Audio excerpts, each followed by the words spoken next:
Very very welcome again. आज की इस वीडियो में हम बात करने वाले हैं एमसीपी और ए2ए प्रोटोकॉल के बारे में। ये दोनों बहुत इंपॉर्टेंट कॉन्सेप्ट अभी अभी लॉन्च हुए हैं और लोग इसके बारे में बात कर रहे हैं कि भाई ए2ए आ गया, अब एमसीपी काम नहीं करेगा और ये सारी चीज़ें। तो इस वीडियो में हम क्लियर ब्रेकडाउन करेंगे कि एमसीपी क्या है, ए2ए क्या है और इन दोनों को आप कैसे अपने रियल वर्ल्ड एप्लीकेशंस में यूज़ कर सकते हैं with simple step by step explanation के साथ। तो चलिए स्टार्ट करते हैं। मैं अपनी स्क्रीन पे चलता हूँ और आप यहाँ से देख सकते हैं। पहली चीज़ कि मैं थोड़ा सा स्लो बोलूँगा, तो आप अपनी इस वीडियो को 1.2 to 2x कर सकते हैं स्पीड इसकी, ताकि आप इसको आराम से देख सकें अपने हिसाब से और आप कॉन्टेक्स्ट को समझ सकें। देखिए, दो चीज़ें, एक चीज़ है एमसीपी, मतलब जिसका मतलब है मॉडल कॉन्टेक्स्ट प्रोटोकॉल। दूसरी चीज़ है गूगल का ए2ए, जो कि है एजेंट टू एजेंट प्रोटोकॉल। अब एमसीपी थोड़ी टाइम पहले आया था, जिसको एंथ्रोपिक की टीम ने लॉन्च किया था, यानी कि जिनका क्लॉड, जिनका एआई मॉडल हम यूज़ करते हैं, और गूगल जिनका हम जेमिनाई और एआई लैब्स वगैरह यूज़ करते हैं। तो गूगल और ने जो लॉन्च किया और जो एंथ्रोपिक ने लॉन्च किया, इन दोनों में काफ़ी बड़ा डिफरेंस है। इसको समझते हैं एक एक करके। इन दोनों को समझने के लिए पहले आपको बेसिक सी चीज़ समझनी पड़ेगी कि आखिर एलएलएम मॉडल काम कैसे करते हैं और एजेंट कैसे काम करते हैं। ठीक है, तो पहले बेसिक सी चीज़ समझो। जो गूगल ने लॉन्च किया, ये लॉन्च किया है agent to agent protocol. MCP जो लॉन्च हुआ था वो एलएलएम के लिए लॉन्च हुआ था, मतलब एलएलएम कैसे टूल्स को यूज़ करेंगे, उनके लिए कौन सा प्रोटोकॉल यूज़ होगा, वो एक दूसरी चीज़ थी। ठीक है, अब थोड़ा सा इसको क्लियर करते हैं, ब्रेक डाउन करते हैं। तो मैं, जैसे कि मैंने लास्ट वीडियो में एक्सप्लेन किया था, तो उसी कॉन्टेक्स्ट को अगर अपन लेकर के समझें कि एक एआई मॉडल काम कैसे करता है, तो बेसिक से सेटअप्स होता है कि भाई किसी भी एक एलएलएम मॉडल पे, जब भी आप किसी एलएलएम मॉडल को यूज़ करते हो, तो उस एलएलएम मॉडल में दो चीज़ रहती है। एक चीज़ होती है कि प्रॉम्प्ट, और प्रॉम्प्ट को लेकर के एआई मॉडल प्रोसेस करता है और उसके पास जो कॉन्टेक्स्ट रहता है, उस कॉन्टेक्स्ट पे वो चीज़ों को रिस्पॉन्ड करता है। अब कॉन्टेक्स्ट क्या है, काफ़ी सारी चीज़ें ऐसी हैं जो कि एआई मॉडल के पास ऑलरेडी हैं, जैसे कि उसका खुद का एक नॉलेज बेस है जिस पे उसका डेटा, जो उसके पैरामीटर्स पे वो ट्रेन किया गया है। लेकिन बहुत सारी चीज़ें रियल टाइम पे चाहिए रहती हैं, लाइक एपीआई चाहिए है, या किसी डेटा सोर्स से कनेक्ट करना है, या किसी टूल से वेब स्क्रैपिंग करना, कुछ भी चीज़ें करनी है, तो उसको किसी न किसी टूल से कनेक्ट किया जाएगा। और जब किसी भी टूल से कनेक्ट किया जाएगा, तो उसका कोई भी प्रोटोकॉल अभी तक नहीं था। हर एक टूल को सेटअप करने का एक अलग प्रोसीजर होता था, कोई एक स्टैंडर्ड वे नहीं था कि भाई लो आप इस तरह से ही किसी भी टूल को कनेक्ट कर सकते हो।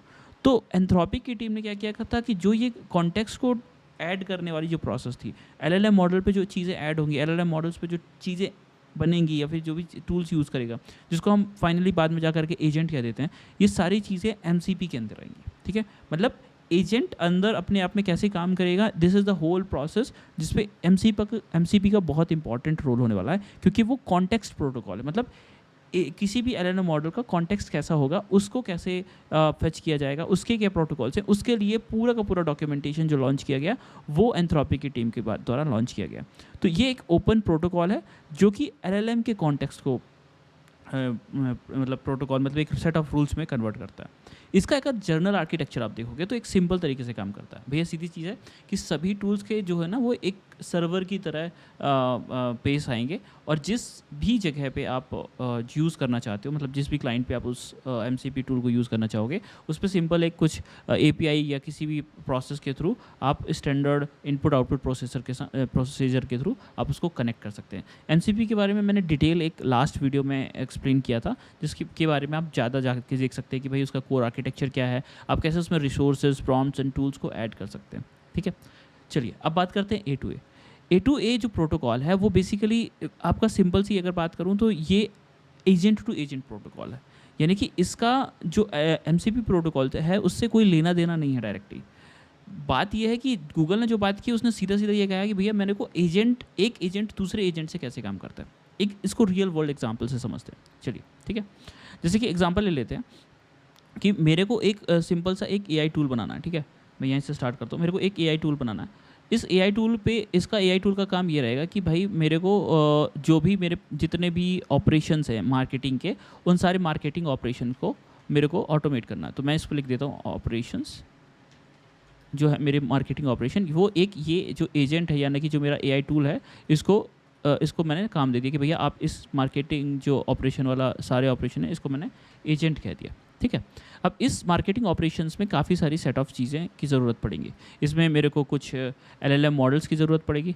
ठीक है, इस एलएलएम मॉडल्स में जैसे कि एंथ्रोपिक का यूज़ कर सकता हूँ, गूगल का यूज़ कर सकता हूँ, ओपन एआई का यूज़ कर सकता हूँ, कोई भी एक एलएलएम मॉडल यूज़ कर सकता हूँ, ठीक है। इस एआई मॉडल पे जो भी हम डेटा देंगे, उस डेटा सोर्सेज को कनेक्ट करना पड़ेगा। तो इसमें से जब भी मैं किसी रिसोर्स को ऐड करूँगा, लेट्स से कि मैं यहाँ पे कोई भी एक थर्ड पार्टी रिसोर्सेज यानी कि वेब स्क्रैपिंग वाला मान लेते हैं कि कोई टूल यूज़ कर रहा हूँ, ठीक है। तो इसको जब भी मैं कॉन्टेक्स्ट दूंगा, तो इस पे जो प्रोटोकॉल का कनेक्शन होगा ना, वो इस प्रोटोकॉल को कनेक्शन को हम मतलब कि एमसीपी प्रोटोकॉल कनेक्शन में रख सकते हैं, ठीक है। अब ये कंप्लीट मेरा जो एजेंट है, इसमें बहुत सारी चीज़ें मैंने और की हैं, मैंने बहुत सारे और एलएलएम मॉडल्स ऐड किए हैं, और मैंने बहुत सारे अलग अलग एजेंट ऐड किए हैं। तो लेट्स टेक कि मैं इसको ऐसे एक और एलएलएम मॉडल यूज़ कर देता हूँ, और इसका काम कुछ और है, ठीक है, ऐसे कर देता हूँ, और इसको कह देता हूँ कि भाई इसमें भी एक एमसीपी प्रोटोकॉल के थ्रू मैंने इससे डेटा को लिया हुआ।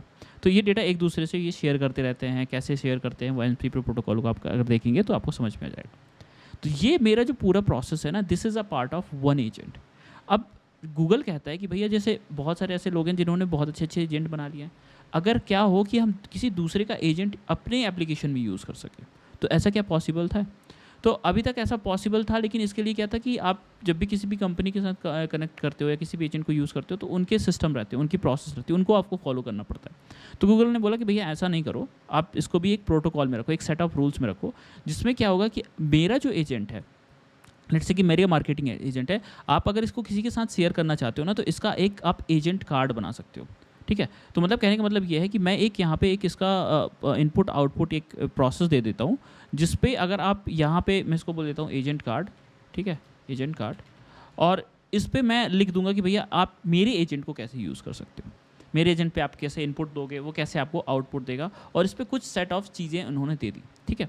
तो अगर सिंपली तरीके से अगर आप देखो, तो इनके पास बहुत अच्छी चीज़ है। एक तो है एजेंट कार्ड दे दिया, मतलब कभी भी आप कोई भी एजेंट को अगर पब्लिश करना चाहते हो, तो उसको आप इस यूआरएल पे आपको एक जेसन फॉर्मेट में आपको स्ट्रक्चर्ड डेटा को सेंड करना पड़ेगा, शेयर करना पड़ेगा, ताकि कोई भी थर्ड पार्टी व्यक्ति जो भी आपके एजेंट को यूज़ करना चाहता है, वो आपके एजेंट कार्ड को देख करके समझ जाए कि भैया आपका जो एजेंट है उसकी कैपेबिलिटी क्या है, उसकी स्किल्स क्या है, उस पर कैसे कौन से इसको एंड पॉइंट यूआरएल होंगे, और उसको ऑथेंटिकेशन कैसे करवाओगे, वो सारी चीज़ें उस पर मैंशन रहेंगी, ठीक है।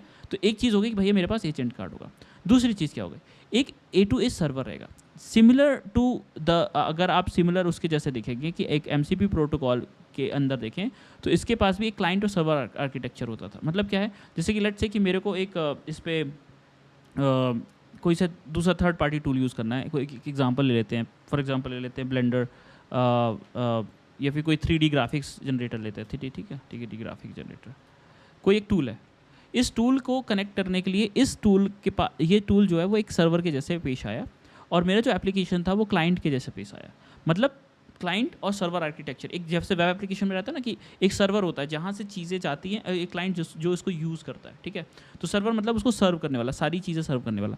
तो आपकी जो सर्वर की इन्फॉर्मेशन है वो एकदम क्लियर रहनी चाहिए कि आपका सर्वर कैसा है। तो आप कभी भी जब भी आप A2A प्रोटोकॉल को यूज़ करोगे, तो आपको अपनी सर्वर की इन्फॉर्मेशन भी देनी पड़ेगी, और कहने का मतलब कि आपको पता ना चाहिए भाई किस एंड पॉइंट पे वो एक्सपोज होगा, और उसका जो जेसन स्पेसिफिकेशन है वो आपको क्लियर रहना पड़ेगा। इन्होंने एक जेसन स्पेसिफिकेशन भी फाइल एग्जाम्पल के रूप में दी है, तो आप इनको भी जाकर के देख सकते हो, जो कि एक इस टाइप से दिखती है, ठीक है। ये सारी लिंक्स मैं आपको डिस्क्रिप्शन में शेयर कर दूंगा। होप आपको ये चीज़ें पसंद आएंगी, ठीक है। नेक्स्ट चीज़ समझते हैं कि आखिर और कौन सी कैपेबिलिटी है।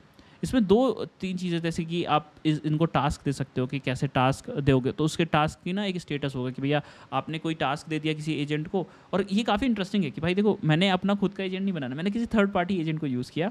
उस थर्ड पार्टी एजेंट के अंदर खुद का एमसीपी लगा हुआ है, खुद की सेटिंग सारी उन्होंने करके रखी हुई है, मैंने बस अपना काम दिया, कुछ पैसे पे किया, और वो एजेंट अपना काम करके दे देगा। दिस इज़ रिवॉल्यूशनरी, कि ये बहुत ग्राउंड ब्रेकिंग चेंज है, जो कि गूगल ने इसको एक स्टैंडर्ड वे में कर दिया। क्योंकि बहुत सारे लोग बात कर रहे थे, जैसे कि आपने एजेंट एआई वाले देखा होगा, जो HubSpot के फाउंडर है, उन्होंने भी ये सेम चीज़ कही थी कि भैया फ्यूचर जो है वो एजेंट का आने वाला है। तो इस जो प्रोटोकॉल है, ये प्रोटोकॉल आपको बहुत नेक्स्ट लेवल पे ले जाएगा। आप उनको मैसेज कर सकते हो, किस जैसे कि आप उसको स्पेसिफिक मैसेज दे सकते हो एजेंट को कि भैया ये चीज़ करो, वैसा करो, वैसा करो, जैसा अपन एआई के मॉडल के साथ करते हैं। और फिर इनको डिफरेंट पार्ट्स में भी आप कन्वर्ट कर सकते हो, कि जैसे कि फंडामेंटल थे ना कि मैसेजेस क्या होंगे, आर्टिफैक्ट्स क्या होंगे, और क्या ये प्लेन टेक्स्ट होगा, ये कोई स्पेसिफिक फाइल होगी कि फ़ोटो जनरेशन कर रहा है, वीडियो जनरेशन कर रहा है, या कोई और भी स्ट्रक्चरल फॉर्मेट हो सकते हैं, तो उसके बारे में भी डिटेल देनी पड़ेगी। तीसरी चीज़ जो इंपॉर्टेंट है इसमें वो है आर्टिफैक्ट्स, मतलब कि अगर जो एजेंट चाहता है तो उस मतलब जो आपको डेटा जो आउटपुट में दे रहा है उसको आर्टिफैक्ट्स के फॉर्म में भी दे सकता है, जिससे क्लॉड करता है, राइट। और दो इंपॉर्टेंट चीज़ जो कि बहुत अच्छी हैं, एक है स्ट्रीमिंग और एक है पोस्ट नोटिफिकेशन। मतलब क्या है कि ये जो A2A प्रोटोकॉल है ना, ये लॉन्ग टर्म प्रोसेस के लिए खुद ही स्ट्रीम दे रहा है। स्ट्रीमिंग एक बहुत बड़ा प्रॉब्लम है इन टर्म्स ऑफ कि अगर कोई भी आप एजेंट AI मॉडल के साथ अगर आप लोकली काम कर रहे हो, हगिंग फेस यूज़ कर रहे हो, तो उसके लिए भी ये सारी चीज़ें बहुत इंपॉर्टेंट हो जाती हैं। लेकिन इस प्रोटोकॉल में पहले से डिफाइन है कि भैया हर जो भी सर्वर है उसके पास स्ट्रीमिंग कैपेबिलिटी होनी चाहिए, और आप उस स्ट्रीमिंग कैपेसिटी के लिए मतलब आप उसको सब्सक्राइब भी कर सकते हो। और एक पुश नोटिफिकेशन का ऑप्शन होगा कि भैया आपका एजेंट की प्रोसेस क्या है, उसने काम कर लिया है, कोई नया टास्क आया है या कोई भी चीज़ है, तो वो इवेंट के फॉर्म में भेज सकता है और आप उसको क्लाइंट की साइड पे उसको कलेक्ट करके चीज़ों को यूज़ कर सकते हो। अब इसका एक टिपिकल वर्कफ्लो बनाया कि भैया इसमें सिंपल 5 स्टेप है। पहली चीज़ डिस्कवरी, कि client फेचेस the agent card from the server. Well known जो हमने बताया ना कि वेल नोन जेसन फाइल था, उससे पहले एक यूज़ करेगा। एग्जाम्पल ले लेते हैं, ठीक है। जैसे मान लेते हैं कि हमारा एक नया एजेंट है यहाँ पे, ठीक है। ये मेरा, इसका कलर चेंज कर देते हैं ताकि डिफरेंट लगे, ठीक है ना। इसको बोल देते हैं, इसको हम बोल देते हैं माई एजेंट। ये अब अभी हम बोल देते हैं मार्केटिंग वाला, ये किसी दूसरे का एजेंट था, ये हमारा एजेंट है। अब इसको जब हम कभी भी इसको फेच करेंगे ना, तो इसका जो कनेक्शन होगा, इस कनेक्शन को हम इसके जो इसने जो क्या कहना चाहिए इसको, अरे सॉरी यार, ऐसे इसको हम बोलेंगे जो वेल नोन जेसन जो है ना, वेल नोन डॉट जेसन वाला जो फाइल है, उससे हम पढ़ के इसके बारे में एक्नॉलेज करेंगे कि भैया इस कार्ड की कैपेबिलिटी स्किल्स क्या है, ठीक है। पहला स्टेप। दूसरा स्टेप ये कहता है कि आप जो इनिशिएशन करोगे, क्लाइंट एक है ना एक टास्क सेंड करेगा इस टाइप से, या फिर एक सब्सक्रिप्शन सेट करेगा। सब्सक्रिप्शन का मतलब ये है कि उसने बोला कि भैया मेरी ये चीज़ ले लो और जब भी आपका काम हो जाए उसके बारे में मेरे को रिस्पॉन्स में आराम से आप देते रहना, ठीक है। इनिशियल यूज़र मैसेज के साथ और एक यूनिक टास्क आईडी के साथ ये क्लाइंट जो है अपनी रिक्वेस्ट भेजेगा कि भैया देखो मेरी एक ये डिमांड है, ठीक है। मैं ऐसे बोल दे सकता हूँ कि मेरी एक ये डिमांड है,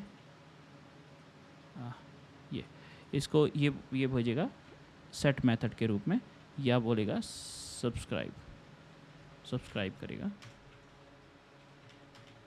इसको सब्सक्राइब करेगा और बोलेगा कि भैया देखो मेरी ये डिमांड है कि आप मेरे लिए एक मार्केटिंग ऑपरेशन में मेरे को एक ईमेल फॉर्म करके दे दो, ठीक है। तो ये एजेंट जो है वो इसको लेगा और उससे अपना ईमेल फॉर्म करेगा और इसको एक रिस्पॉन्स भेजेगा जब भी उसका काम कंप्लीट हो जाएगा तब, ठीक है। उसके लिए जब ये इसका रिस्पॉन्स कंप्लीट हो जाएगा, अब इसको रिस्पॉन्स कैसे भेजेगा, तो पहली चीज़ कि इसके बीच में अगर कोई भी चीज़ होती है, स्ट्रीमिंग हो रही है, नॉन स्ट्रीमिंग हो रही है, तो वो सारी चीज़ें इसको इवेंट के फॉर्म में देता रहेगा, एक इन्फॉर्मेशन देता रहेगा जो भी इनके सारी चीज़ें, तो ये अपना एक नोटिफिकेशन देता रहेगा, ऐसे बोलना चाहिए, नोटिफिकेशन ये अपना देता रहेगा कि भैया अब ना ये चीज़ होती रहेंगी, टाइम से आपको बताते रहेगा कि अभी प्रोसेस चल रही है, रुको मैं थोड़ी देर से आपको देता हूँ। फिर एक इंस्ट्रक्शन रहेगा कि अगर आप चाहो तो इसके बीच में अगर कोई भी टास्क हो रहा है ना, तो उसके बीच में इंटरेक्ट कर सकते हो कि भैया रुक जाओ, ये चीज़ नहीं चाहिए, ये चीज़ चाहिए, तो वो भी आप कर सकते हो। और फिर उसके बाद जब भी आपका जब टास्क कंप्लीट हो जाएगा तो वो टर्मिनेट हो जाएगा, प्रोसेस हो जाएगी, भाई कंप्लीट हो चुका है, फेल हो चुका है या कैंसिल हो चुका है, और उसके साथ ये जो नोटिफिकेशन चेन है ये क्लोज हो जाएगी और वो बोल देगा कि भैया ठीक है आपका जो ऑप्शन था ना वो कंप्लीट हो गया है, तो आप ऐसे बोलोगे कंप्लीटेड हो गया टास्क, और आपका जो रिस्पॉन्स है वो आपको भेज दिया गया है, पूरा प्रोसेस हो करके आपके पास चला गया एंड सिंपल। तो ये सब्सक्रिप्शन की जो प्रोसेस थी वो कंप्लीट हो गई, आपका जो नोटिफिकेशन था वो कंप्लीट हो गया, आपका जो आपकी जो आपको जो चीज़ चाहिए थी वो आपने पा ली है, और इसी हिसाब से आपका जो एजेंट था वो काम करना स्टार्ट कर दिया। This is very ground breaking thing. I hope कि आपको MCP और जो A2A प्रोटोकॉल है इसके बीच में डिफरेंस समझ में आया होगा। MCP जो है वो बेसिकली LLM मॉडल के लिए कॉन्टेक्स्टली बनाया गया है, वहीं पे A2A प्रोटोकॉल जो है वो यूज़र्स के लिए बनाया गया है जो कि एजेंट टू एजेंट कनेक्शन करना चाहते हैं। तो दोनों अलग चीज़ें हैं, एक है इंटरनल एजेंट के अंदर और एक है एक्सटर्नल एजेंट, मतलब एक एजेंट के अंदर एक दूसरा एजेंट के बाहर। तो इस तरह से अगर आप समझोगे तो आपको दोनों चीज़ समझ में आएगी, आप इसको रियल वर्ल्ड में यूज़ कर सकते हो। इनकी जो वेबसाइट है मतलब इनका जो गिटहब रिपॉजिटरी, इन्होंने काफ़ी सारी चीज़ें एक्सप्लेन की हुई है और इन्होंने बताया भी हुआ है कि आप रियल वर्ल्ड यूज़ केसेस कैसे बना सकते हो। मैं अभी इस वीडियो में मतलब इस यूट्यूब चैनल में कभी कोडिंग वाइज कंटेंट नहीं डाल रहा हूँ, अगर आपको लगता है कि आपको डिटेल्ड वीडियो चाहिए जिसमें मैं प्रोग्रामिंग जर्नी को डिटेल में शेयर करूं कि कैसे एक एलएलएम मॉडल को फाइन ट्यून किया जाता है, क्या है एलएलएम मॉडल्स, जावास्क्रिप्ट का यूज़ करके या पाइथन का यूज़ करके, तो ये सारी चीज़ों को भी मैं इस यूट्यूब चैनल में शेयर करना स्टार्ट करूँगा। अभी मुझे लगता है कि लोगों ने N8N और वॉइस एजेंट वाली वीडियोज़ को ज़्यादा पसंद किया है, लेकिन अगर आपको लगता है कि और भी कोई इन्फॉर्मेशन मुझे शेयर करनी चाहिए जो आपको काम में आ सकती है, प्लीज़ कमेंट करके बताइए ताकि मैं आपके लिए और भी यूज़फुल कंटेंट बना सकूँ। Thanks for watching, keep improving और बढ़ते रहिए।